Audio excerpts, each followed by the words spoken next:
കരങ്ങൾ കൂപ്പി ദിവ്യകാരുണ്യത്തിൽ എഴുന്നള്ളിരിക്കുന്ന ഈശോയെ കണ്ട് നമുക്ക് പ്രാർത്ഥിക്കാം. പിതാ തമ്പുരാന്റെ കരുണയാചിക്കാൻ നമുക്ക് നൽകപ്പെട്ടിരിക്കുന്ന മണിക്കൂറാണിത്.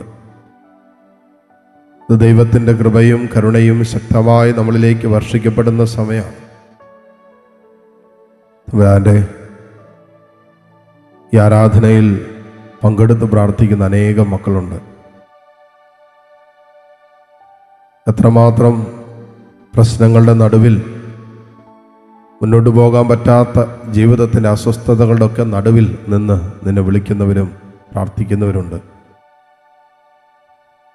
ചില ജീവിത സാഹചര്യങ്ങൾ വല്ലാതെ വീർപ്പ് മുട്ടിക്കുന്ന അനുഭവങ്ങൾ സമ്മാനിക്കുന്നതിൻ്റെ അവസ്ഥകളിലൂടെ കടന്നു പോകുന്നവരുണ്ട്. ഈശോയെ, ഈ മക്കളുടെ വേദനകൾ എന്തെന്ന് അറിയുന്നവൻ നീയാണ്. ഞങ്ങളുടെ സങ്കടങ്ങൾ അറിയുന്നവൻ നീയാണ്. ഞങ്ങൾ കടന്നു പോകുന്ന, ആരോടും പറഞ്ഞിട്ടില്ലാത്ത, പങ്കുവച്ചിട്ടില്ലാത്ത സ്വകാര്യ ജീവിതത്തിൻ്റെ വേദനകളും ദുഃഖങ്ങളും അസ്വസ്ഥതകളൊക്കെ അറിയുന്നവൻ അങ്ങാണ്. ഈശോയെ, നിന്റെ മുമ്പിൽ ഞങ്ങളെ തന്നെ സമർപ്പിക്കുന്നു. ഞങ്ങളിപ്പോൾ ആയിരിക്കുന്ന അവസ്ഥകളെ നിന്റെ സ്നേഹത്തിൽ ഞങ്ങൾ ചേർത്ത് വയ്ക്കുന്നു. ഞങ്ങളിപ്പോൾ ആയിരിക്കുന്ന ജീവിതത്തിൻ്റെ ദുരനുഭവങ്ങൾ, ഞങ്ങളുടെ മേൽ ചെലുത്തുന്ന അസ്വസ്ഥതകളും ഭാരവും ഭയവും ആകുലതകളും നിരാശകളും ഒക്കെ തമ്പുരാനെ നിന്റെ സ്നേഹത്തിൽ കാരുണ്യത്തിൽ സുഖപ്പെടുത്തണമേ എന്ന് ഞങ്ങൾ പ്രാർത്ഥിക്കുന്നു. കണ്ണുകൾ തുറന്ന് കർത്താവിനെ കണ്ട് ഈ ദിവ്യകാരുണ്യത്തിൽ എഴുന്നള്ളിരിക്കുന്ന ഈശോയെ നമുക്ക് ഒരുമിച്ച് ആരാധിച്ച് പ്രാർത്ഥിക്കാം. പരിശുദ്ധ പരമ ദിവ്യകാരുണ്യ നാഥനായ ഈശോയ്ക്ക് എന്നേരവും ആരാധനയും സ്തുതിയും വീഴ്ചയും ഉണ്ടായിരിക്കട്ടെ. മുട്ടുകുത്തിയോ എഴുന്നേറ്റ് നമുക്ക് പ്രാർത്ഥിക്കാം. സങ്കീർത്തനം 23-ാം അധ്യായം, അതിൻ്റെ 6-ാം തിരുവചനം. സങ്കീർത്തനം 23:6. സങ്കീർത്തകൻ പറയാണ്, അവിടുത്തെ നന്മയും കരുണയും ജീവിതകാലം മുഴുവൻ എന്നെ അനുഗമിക്കും. കർത്താവിൻ്റെ ആലയത്തിൽ ഞാൻ എന്നേക്കും വസിക്കും. രണ്ട് കാര്യങ്ങളാണ് സങ്കീർത്തകൻ പറയുന്നത്. കർത്താവിൻ്റെ നന്മയും കരുണയും ജീവിതകാലം മുഴുവൻ എന്നെ അനുഗമിക്കും എന്നാണ് പറയുന്നത്. ചില സമയങ്ങളിൽ നമുക്ക് മനസ്സിലൊരു തോന്നലുണ്ടാകാം, മനസ്സിൽ ചില ആശങ്കകൾ മനസ്സിലുണ്ടാകാം.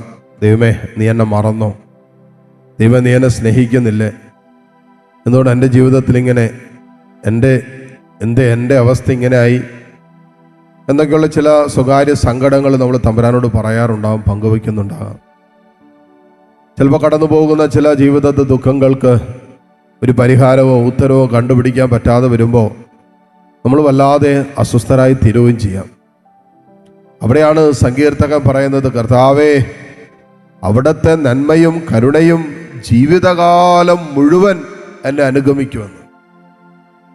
ഒരു ദിവസത്തേക്കോ 2 ദിവസത്തേക്കല്ല, ജീവിതകാലം മുഴുവൻ ഇതാ ദൈവത്തിൻ്റെ കരുണ നമ്മെ അനുഗമിക്കുന്നുണ്ട്. അവൻ്റെ നന്മ നമ്മെ അനുഗമിക്കുന്നുണ്ട്. അവൻ്റെ സ്നേഹം നമ്മളെ പിന്തുടരുന്നുണ്ടെന്നാണ് വചനം പറയുന്നത്. ദൈവത്തിൻ്റെ നന്മയും സ്നേഹവും കരുണയൊക്കെ എന്നും നമ്മളെ പിന്തുടരുന്നുണ്ട്.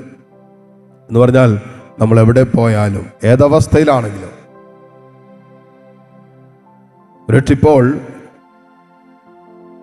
സങ്കടത്തിൻ്റെയോ വേദനയുടെയോ ഒറ്റപ്പെടലിൻ്റെയോ ദുഃഖത്തിൻ്റെയോ ഞെരുക്കത്തിൻ്റെയോ ഒക്കെ അനുഭവത്തിലായിരിക്കാം. പക്ഷേ ദൈവത്തിൻ്റെ കരുണ നിന്നെ പിഞ്ചെല്ലുന്നുണ്ടെന്നാണ് വചനം പറയുന്നത്. ഇപ്പോൾ കടന്നു പോകുന്ന പ്രശ്നങ്ങൾ ഒരുപക്ഷെ എത്ര ശ്രമിച്ചാലും പരിഹരിക്കാൻ പറ്റില്ല എന്ന് ജീവിതം നമ്മെ ഇതിനകം പഠിപ്പിച്ചിട്ടുണ്ടാകാം. ചില രോഗങ്ങൾ, ചില മാറാരോഗങ്ങൾ, മാരക രോഗങ്ങൾ,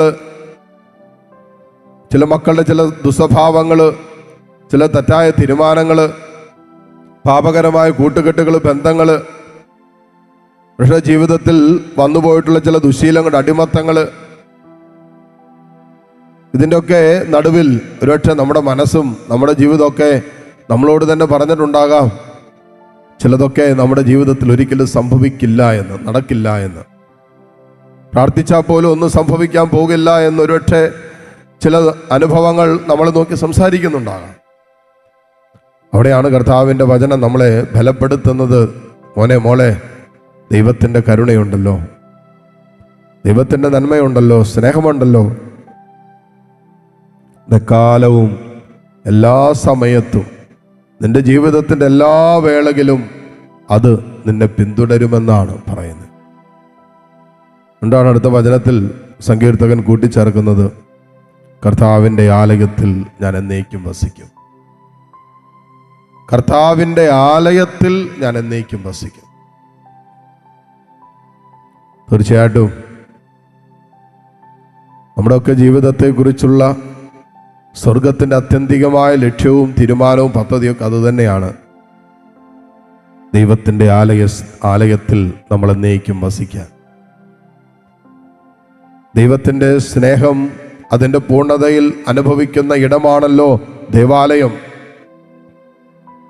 അത് ഈ ലോക ജീവിതത്തിൽ മാത്രമല്ല, നിത്യതയിലും വചനം പറയുന്നത് പോലെ അവൻ്റെ ആലയത്തിൽ എന്നേക്കും വസിക്കാൻ ഈശോ എന്ന് ഞങ്ങളെ സഹായിക്കണമെന്ന് പ്രാർത്ഥിക്കാം.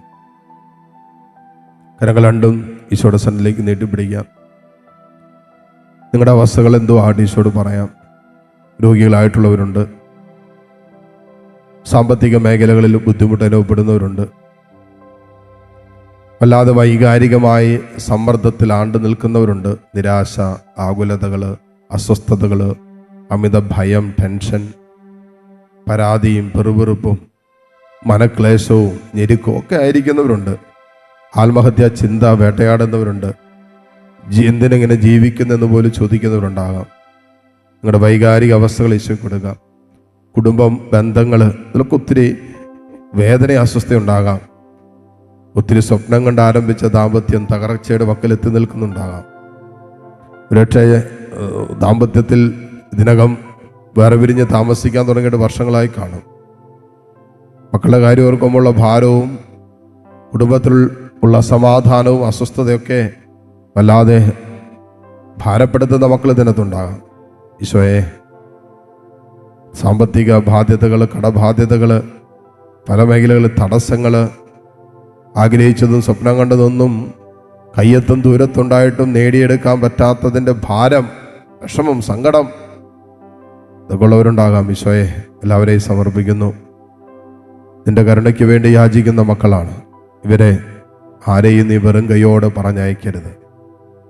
കർത്താവേ, ഇവരിപ്പോൾ അനുഭവിക്കുന്ന പ്രശ്നത്തിൽ നിന്റെ കരുണ കൊണ്ട് ഒന്നുകിൽ നീ ഇവരുടെ പ്രശ്നത്തെ പരിഹരിക്കണം, അല്ല എങ്കിൽ ഈ പ്രശ്നത്തെ അതിജീവിക്കാനുള്ള ഒരാത്മധൈര്യം ഈ മക്കൾക്ക് ഇപ്പോൾ തരണം.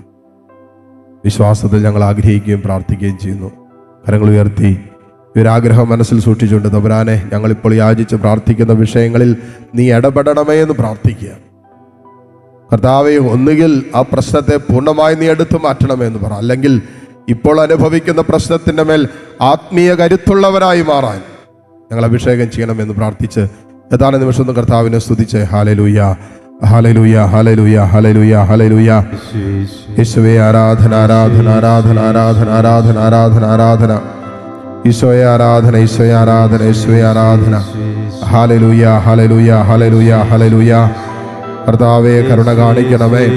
ഈശോയെ, മക്കളോട് കരുണ കാണിക്കണമേ. ഈശോയെ, കുടുംബങ്ങളോട് കരുണ കാണിക്കണമേ.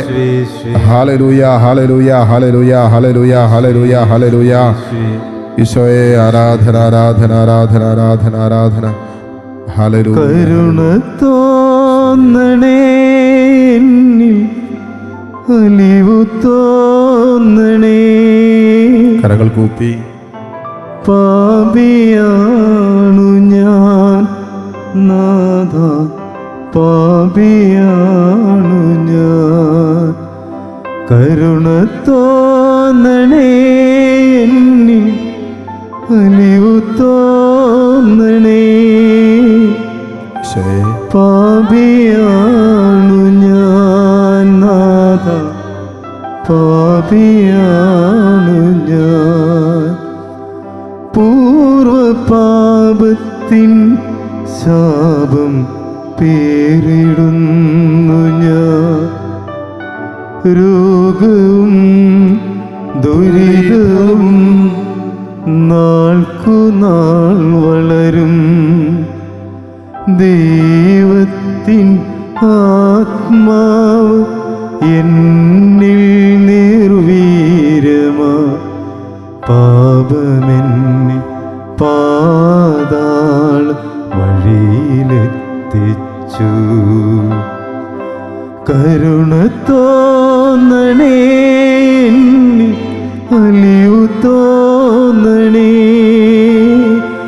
പാപിയാണു ഞാൻ നാഥ, പാപിയാണു ഞാൻ, പാപിയാണു ഞാൻ. ഒട്ടുമേലായിരുന്ന ദിവ്യകാരുണ്യ ഈശോയുടെ ആശീർവാദം സ്വീകരിക്കാം. നമുക്ക് നമ്മുടെ കുടുംബത്തിന് വേണ്ടത് ഈശോയോട് ചോദിക്കാം. നമ്മളൊരു പ്രാർത്ഥന യാചിച്ചിട്ടുള്ളവരെയും ഈ അൽത്താരയിൽ പ്രത്യേകം സമർപ്പിക്കാം.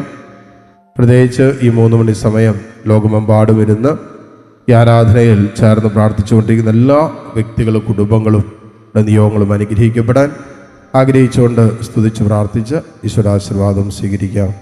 Hallelujah, hallelujah, hallelujah.